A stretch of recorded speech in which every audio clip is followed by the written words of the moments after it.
ровно через год вы приходите, я 100% уверен, что увижу вас, касаясь сажень в плечах, придете, скажете спасибо за службу. Служба еще впереди, а армейский режим уже почувствовали. Хоть и без формы, но в военкомате ребята с 6 утра проходят медосмотр, получают инструктаж. Они отправятся в ракетные войска и военно-космические силы страны.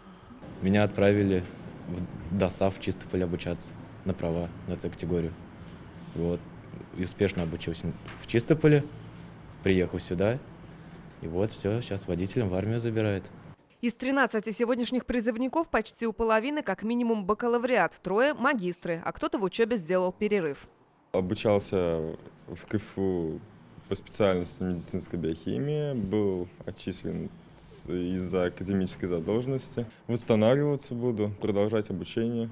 Перед отправкой фото на память. Через год встретятся здесь же и надеются, что уже будут без масок. А пока тесты, дистанция, термометрия, отдельные входы для ребят и сотрудников. Ограничения и для родителей. Больше одного члена семьи не приглашать, на территорию не заходить. В нашей семье все служили. Вот сейчас его очередь. 3 детей у меня. Вот он самый старший, он будет примером для младших. Из военкомата Вахитовского и Приволжского района в Казани отправят 200 призывников, а со всей республики больше 3000. География на весь призыв, она абсолютно разнообразна. От Дальнего Востока до Калининграда и от Архангельска до юга нашей страны.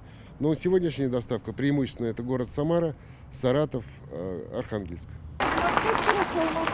Из районных военкоматов призывники отправляются в Республиканский центр «Патриот», где получают военную форму и проходят очередной тест на ковид. А послезавтра вся эта процедура ждет уже новых ребят, готовых отдать долг родине. Алина Зинатульна, Данил Филатов, ТНВ «Казань».